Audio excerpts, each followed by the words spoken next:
आदाब नाजरीन, आप देख रहे हैं गुलिस्तान न्यूज। 12 बज चुके हैं। उर्दू खबरनामा लेकर मैं आपका मेजबान गौहर कुछ आपकी खिदमत में हाजिर। तफसीलात से पहले नजर डालते हैं हेडलाइंस पर।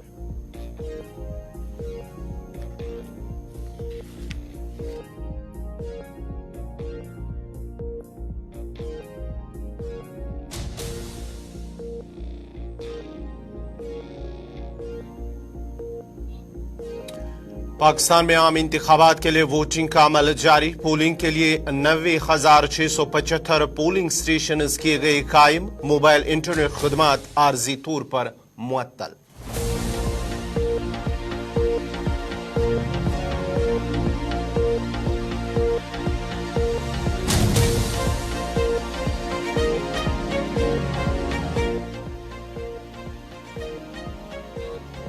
अबकदल श्रीनगर में 2 गैर मकामी शहरियों पर हमले का वाक़ा। हमले में जख्मी शख्स ने अस्पताल में तोड़ा दम।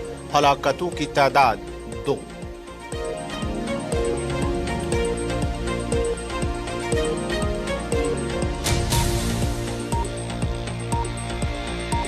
वादी कश्मीर में मेराज नबी सल्लल्लाहु अलैहि वसल्लम की तकरीबात हुई मुनक़्क़िद। दरगाह हजरत बल में सबसे बड़ी तकरीब मुनक़्क़िद। आशिकान रसूल मोए मुक़द्दस के दीदार से हुए फैज़याब।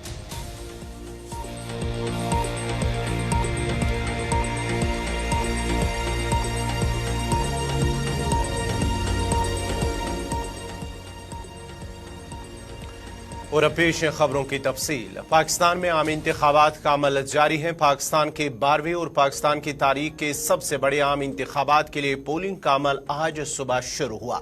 पाकिस्तान में पोलिंग का अमल बगैर किसी वक्फे के सुबह 8 बजे से शाम 5 बजे तक जारी रहेगा।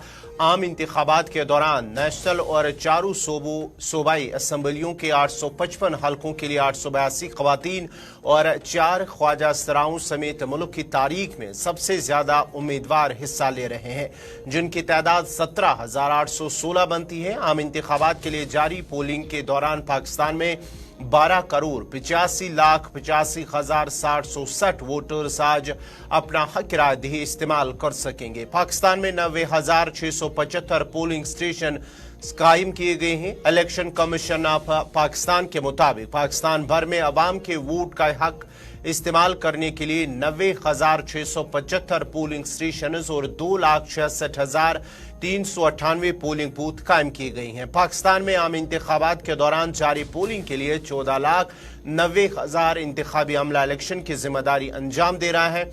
हर हल्के का गैर सरकारी नतीजा रिटर्निंग ऑफिसर के दफातर से जारी किया जाएगा। उधर पाकिस्तान वजारत दाखिला ने मुल्क भर में इंटरनेट मोबाइल फोन सर्विस आर्जी तौर पर मुअत्तल करने का फैसला कर लिया और कहा कि मुल्क में दहशतगर्दी के हालिया वाकयात के नतीजे में कीमती जानों का ज़िया हुआ है। अमन अमान कायम रखने, मुमकिन खतरात से निमटने के लिए हिफाजती इकदामात नागुज़ी है। पाकिस्तान के मुख्तलिफ शहरों में मोबाइल नेटवर्क मुतासर होने की शिकायत मौसूल हो रही है। मुख्तलिफ शहरों में मोबाइल नेटवर्क जुज़वी तौर पर मुअत्तल हो गई है और सिग्नल्स गायब है। पाकिस्तान में इलेक्शन कमीशन की 8,300 SMS सर्विसेज भी मुतासर है।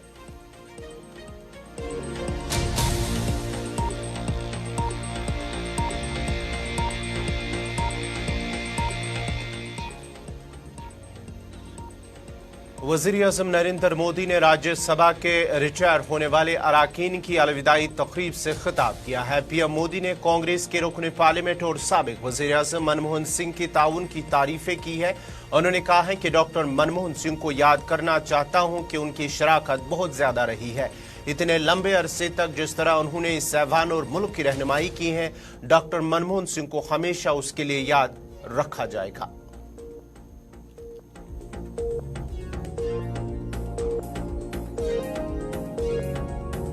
जा रहे हैं, हो सकता है कुछ लोग आने के लिए जा रहे हो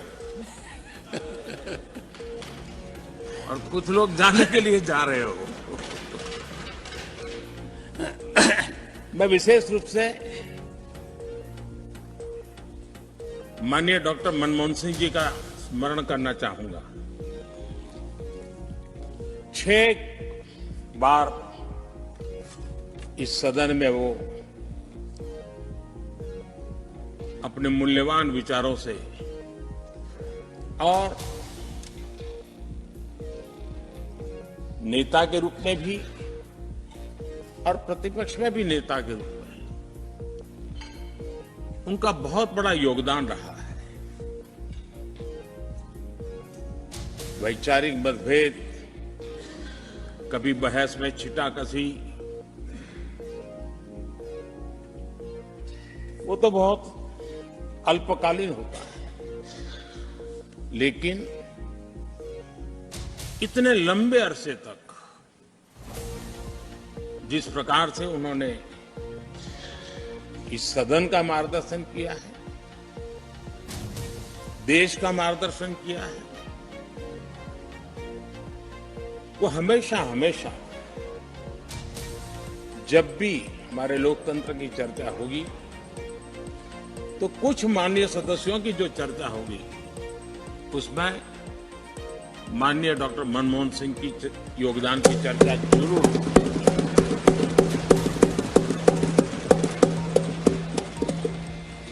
और मैं सभी सांसदों से, चाहे इस सदन में हो या उस सदन में, जो आज है वो शायद भविष्य में आने वाले, मैं उनसे जरूर कहूंगा, ये जो माननीय सांसद होते हैं किसी भी दल के क्यों न हो, लेकिन जिस प्रकार से उन्होंने अपने जीवन को कंडक्ट किया होता है, जिस प्रकार की प्रतिभा के दर्शन उन्होंने अपने कार्यकाल में कराए होते हैं, उसका हमने एक गाइडिंग लाइट के रूप में सीखने के लिए प्रयास करना चाहिए। मुझे याद है उस सदन के अंदर लास्ट कुछ दिनों में एक वोटिंग का अवसर था, विषय तो मैं छूट गया मेरा, लेकिन पता था कि विजय ट्रेजरी बैंक की होने वाली, अंतर भी बहुत था, लेकिन doctor Manmohan Singh ji wheel chair में आए, वोट किया। एक सांसद अपने दायित्व के लिए कितना सजग है उसका वो उदाहरण है, वो प्रेरक उदाहरण था। इतना ही नहीं, मैं देख रहा था कभी कमिटी के चुनाव हुए, कमिटी मेंबर्स के, वो व्हील चेयर में वोट देने आए। श्रीनगर में गुज़िश्ता शाम किए गए हमले में जख्मी शख्स आज अस्पताल में दम तोड़ गया है, जिसके बाद ही मरने वालों की तादाद 2 हो गई है। रोहित नामी शख्स जो कि सिक्किम सोरा में जेरी इलाज था ने जख्मों की ताब न लाते हुए दम तोड़ दिया। याद रहे कि गुज़िश्ता शाम श्रीनगर के शहीदगंज इलाके में नामालूम बंदूक बरदारों ने अमृतसर के 2 रिहायशियों पर फायरिंग की, जिसके नतीजे में अमृतसर का रिहायशी एक शख्स जिसकी शिनाख्त अमृतपाल सिंह के तौर पर हुई है, मौके पर ही जांबाक हुआ है, जबकि उसका साथी शदीद तौर पर जख्मी हुआ था। जख्मी को खुसूसी इलाज के लिए SMHS अस्पताल मुंतकिल किया गया है, जहां उससे बाद में सिक्किम सोरा रेफर किया गया। ताहम वो जख्मों की ताब न लाते हुए आज सुबह जिंदगी की जंग हार गया। याद रहे कि रवां साल श्रीनगर में इस तरह का ये पहला हमला था।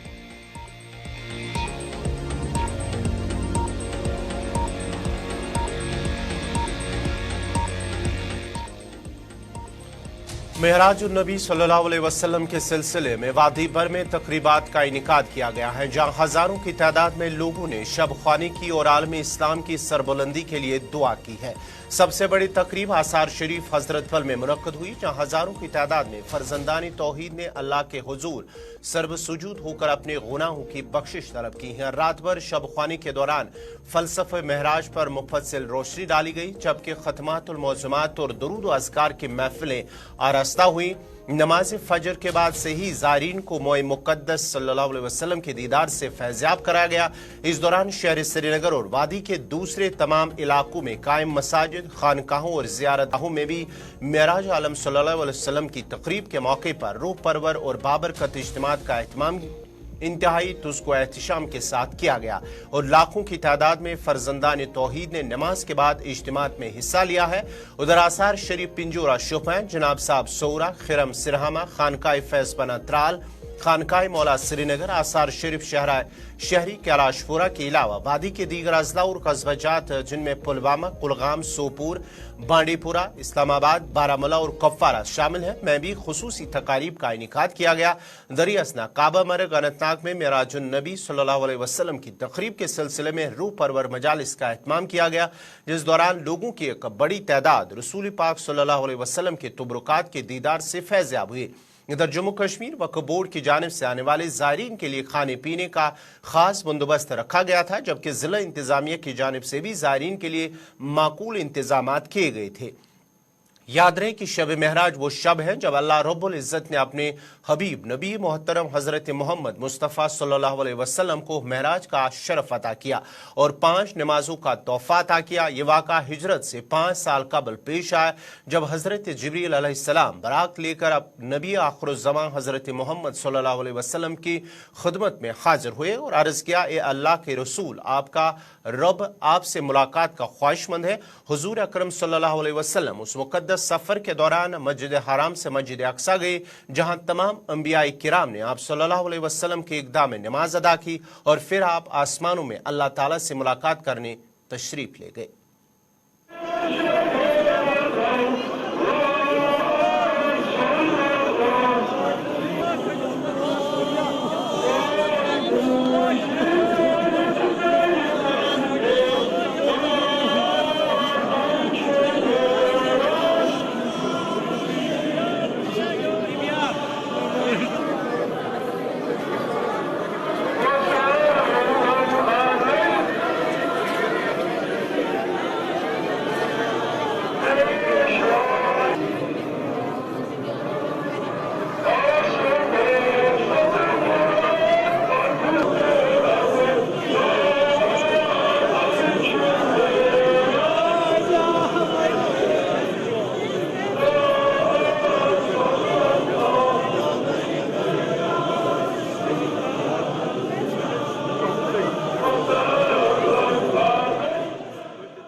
आज के शब की फजीलत यह है कि पैगंबर इस्लाम हज़रत मोहम्मद मुस्तफ़ा सल्लल्लाहु अलैहि वसल्लम को अल्लाह ताला ने दावत दी और सारे कायनात का मुशाहिदा करवाया, जिसमें जन्नत जहन्नम वगैरह सब कुछ दिखाया गया और कुछ तोहफ़े दिए गए जो दीन इस्लाम में हमेशा के लिए क़यामत तक कायम और दायम रहेंगे। हर अंबिया अलैहिस्सलाम को महराज कराया गया, लेकिन ये जो महराज हुआ करते थे वो लोग देखते थे।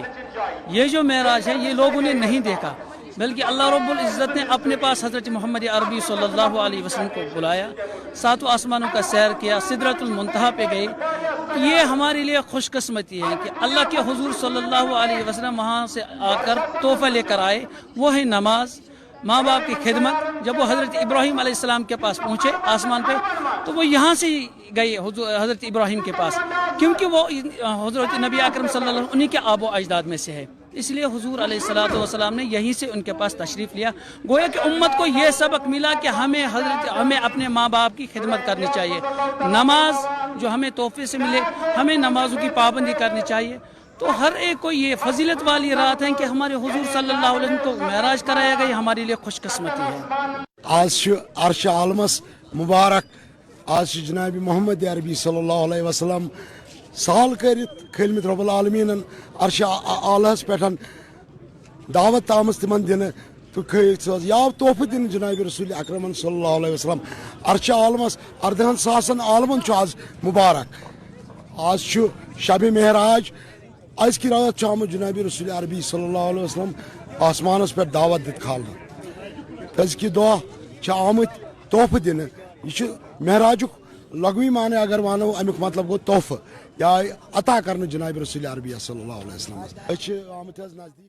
आज वक्फ बोर्ड ने इस महराजुन नबी सल्लल्लाहु अलैहि वसल्लम के शब पर तमाम इंतजाम मुकम्मल किए हैं, जिसमें फर्श है, चाहे साउंड सिस्टम हो, बिजली हो, सफाई सुथरा हो, या यहाँ पर आज सर्दी का मौसम है, हमने आज यहाँ पर हर एक जगह आप देख सकते हैं टेंट भी लगाए, टेंट्स के नीचे हमने कालीन बिछाए हैं ज़ायरीन की सहूलियत के लिए।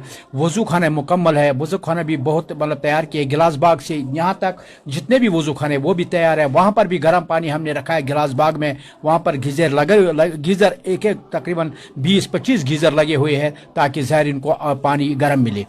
लेकिन इसके अलावा आज जो मैडम है चेयरपर्सन डॉक्टर दरख्शान अंद्राबी साहिबा ने आज कल एक अहकाम सादर किए कि ज़ायरीन के लिए पहली बार वक्फ बोर्ड ने ताम और चाय का इंतज़ाम रखा है, वो हमने बिल्कुल रखा है। इंशाअल्लाह फरमान नमाज इशा 10 बजे होगी, 10 बजे के बाद ज़ायरीन के लिए खाना और चाय रात भर हम। शोधपुरा नगरी कुपवारा के लोगों ने इंतजामिया और महकमे पीडीडी के खिलाफ नाराजगी का इजहार करते हुए कहा है कि उनका इलाका गुज़िश्ता चंद माह से बिजली से महरूम है। इलाके के लोगों का कहना है कि जब से बिजली ट्रांसफार्मर खराब हुआ है और अगरचे इसकी मरम्मत भी की गई है, ताहम बार बार खराब रहने की वजह से वो बिजली सप्लाई से महरूम है। उन्होंने कहा कि बिजली न होने के बावजूद भी वो बिजली फीस अदा कर रहे हैं, मगर बदकिस्मती से उनके साथ कोई इंसाफ नहीं हो रहा है। उन्होंने अब डिप्टी कमिश्नर कुपवारा आयुषी सूदन से अपील की है कि मज़कूरा इलाके में एक और बिजली ट्रांसफार्मर नस्ब किया जाए ताकि उनके मसाइल हल हो सके।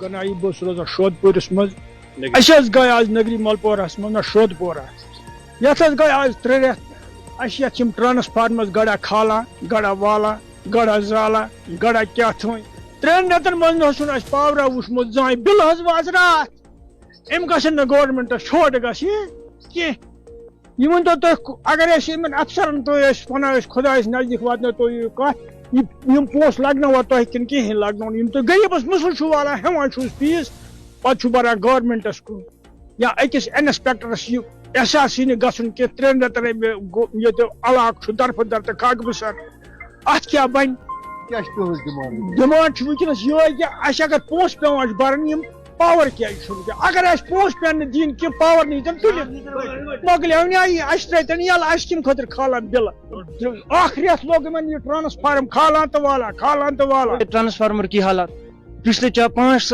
महीनों से बिल्कुल वर्क नहीं कर रहा है, बिल्कुल डिसफंक्शन है। ये ट्रांसफार्मर काम का नहीं है। आते हैं वो पीडीडी डिपार्टमेंट वाले गाड़ी लेके जाते हैं डिवीजन से आता है वापस, मतलब यही रहता है, यही रूटीन रही है। यहाँ से आना ट्रांसफार्मर 2 दिन इधर रखा, तीसरे दिन वापस बस। सयाहती मकाम गुलमर्ग में बर्फबारी के बाद फ्रांस, ऑस्ट्रेलिया, न्यूजीलैंड, कनाडा और दीगर मुख्तलिफ गैर मुल्की और मुल्की सयाह सिकिंग के लिए गुलमर्ग पहुंच रहे हैं, जहां वो खूब सिकिंग में मसरूफ अमल है। Assistant director tourism Gulmarg Javed Rahman का कहना है कि सयाहती मकाम गुलमर्ग में इस बार काफी तादाद में गैर मुल्की सयाह आ रहे हैं और सयाहती मकाम गुलमर्ग में सरमाई खेलों का आगाज बाज़ाब्ता तौर पर शुरू किया गया है और इस वक्त मकामी खिलाड़ी पहले ही खेलो इंडिया के 4थे एडिशन की तैयारियों में मसरूफ है। वही मकामी खिलाड़ियों ने इस बार भी गुलमर्ग में खेलो इंडिया मुनक्कद करने पर खुशी का इजहार करते हुए वजीर आज़म हिंद का शुक्रिया अदा किया और कहा कि लेफ्टिनेंट गवर्नर और इंतजामिया खासकर स्पोर्ट्स काउंसिल की कोशिशों से ही 4थी बार भी गुलमर्ग को खेलो इंडिया की मेजबानी हासिल हुई है, जिससे जम्मू कश्मीर में खेलकूद को मजीद फरोग मिलेगा।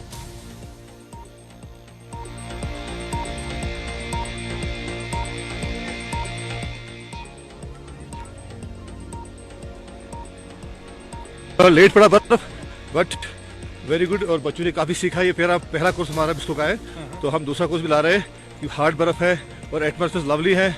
आप देख रहे हैं काफ़ी स्याही आए हैं और हम चाहते हैं सभी आए यहाँ पे। बहुत ही खूबसूरत बर्फ इस वक्त है और बच्चों ने काफ़ी इंजॉय किया है। अभी हम सिखा रहे हैं, बेसिक है, तो माशाल्लाह हम नेक्स्ट कोर्स भी लाएंगे क्योंकि बर्फ बहुत ही अच्छी पड़ी है। आप देखिए गंगडोरी में भी काफ़ी 3-4 फीट पड़ी बर्फ है, तो काफ़ी अच्छा लग रहा है हमें। तो कितने दिनों का कोर्स? ये हमारा 15 डे कोर्स होता है। 15 दिन बेसिक कोर्स कर रहे हैं, उसके बाद दूसरा कोर्स आ रहा है 15 दिन का। तो ये बेसिक कोर्स है, इंटरमीडिएट, एडवांस, रिफ्रेशर ऐसे कर रहे हैं हम कोर्स। अभी खेलो इंडिया यहाँ पे हो रहा है, तो हमारे बच्चे पार्टिसिपेट करें खेलो इंडिया में। दैट्स गुड कदम उठाया गवर्नमेंट ने, दिस इज वंडरफुल। जैसे आपको मालूम है कि काफ़ी इंतज़ार के बाद जो विंटर टूरिज्म की जो विंटर टूरिज्म का जो बज़ है वो गुलमर्ग में फिर से लौट आया है। गुलमर्ग को है जो 4th addition of Khelo India national winter games है वो होस्ट करने का मौका मिला है। और ये जो गेम्स हैं हमारी, ये हम 2020 से कंटिन्यूसली यहाँ ऑर्गेनाइज करते आए हैं। 21 फरवरी से बाज़ाब्ता तौर से इसका इफ्तिताह किया जाएगा। और आपको मैं ये बता दूं कि हर साल की तरह जो टूरिज्म डिपार्टमेंट का जो लॉजिस्टिक सपोर्ट है, जिसमें हमारी जो ग्रूमिंग ऑफ स्लोप्स हैं, प्रिपरेशन ऑफ जो स्लोप्स और जो ड्रैग लिफ्ट्स हैं, एंड देन हमारे जो एथलीट्स जो स्कीइंग का जो भी इक्विपमेंट है वो हम अपने जो एथलीट्स हैं उनको प्रोवाइड करते हैं। हम एवरी डिपार्टमेंट इज़ रेडी। तो हम इंश्योर कराना चाहते हैं, हम यकीन दिलाना चाहते हैं कि ये जो गेम्स हैं जैसे पहले कामयाब हुए हैं, आइंदा भी इंशाल्लाह ये जो आने वाली गेम्स हैं इसको भी हम सक्सेसफुल। एक तरफ हुकूमत हर घर में साफ पानी की फराहमी के लिए करोड़ों रुपए के फंड्स दस्तियाब होने का दावा कर रही है, तो वहीं उन दावों के बरक्स कोटवा शहर से मुतसिल जगतपुर गांव के लोग पिछले 1 साल से साफ पानी की मुंतजिर हैं। सर्दी के इस मौसम में भी पानी की एक बूंद को तरस रहे हैं। महकमे की लापरवाही से नाराज देहातियों ने एहतजाज किया है। एहतजाज में शामिल खवातीन ने महकमे जल शक्ति के खिलाफ नारेबाजी भी की है और कहा है कि हुकूमत बताए कि नलके का पानी फराहम करने के लिए करोड़ों रुपए के फंड्स कहां और किन घरों में लगाए जा रहे हैं।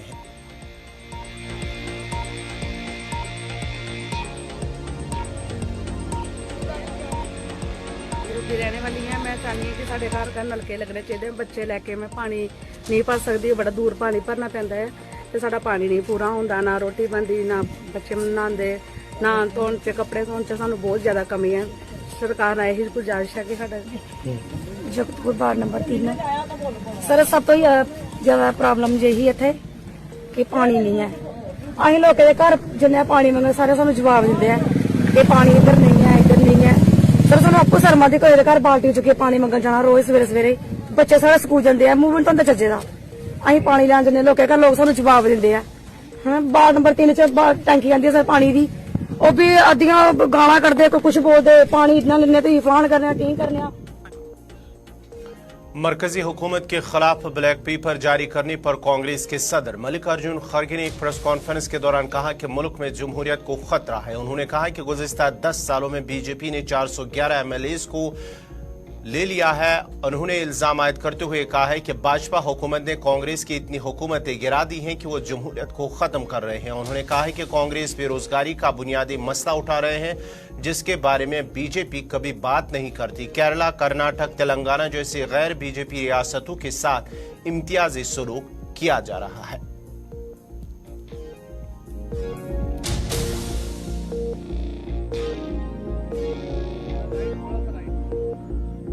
दस साल पहले अगर उनके आइडियोलॉजी पे ही है, फिर इतने पैसे क्यों नहीं जमा होते थे, अब क्यों जमा? सो ये इनडायरेक्टली हरासमेंट, प्रेशराइज करके आप इलेक्शन में पैसा ले रहे, और ये पैसा डेमोक्रेसी को खत्म करने के लिए यूज कर रहे हैं। 411 MLAs को 10 साल में उन्होंने अपने तरफ लिया। अब मैं ये नहीं कहता कितना पैसा दे के खरीदे, क्या करे, वो नहीं, लेकिन आपको तो मालूम है कितने सरकारें हमारे इलेक्टेड थे, जैसा कि मध्य प्रदेश, कर्नाटक, मणिपुर, गोवा, उत्तराखंड, ये सब आप जानते हैं कैसे गिरे ये, कि उनको इसमें ये डेमोक्रेसी को खत्म करना उनका काम है। जो सबसे बड़ा मुद्दा है देश में, और इसकी बात कभी बीजेपी की सरकार नहीं करती, और न करने से आज वो हमेशा 10 साल की तुलना करने का सोचते हैं। और मुझे कभी कभी ऐसा हंसी आती है कि उन्होंने परसों पब्लिक सेक्टर्स की बात करके हम। नाजरीन, इसी के साथ ही उर्दू खबरनामा इख्तिताम पज़ीर हुआ चाहता है। अपने मेजबान गौहर कुची को इजाजत दीजिए। अल्लाह हाफ़िज़।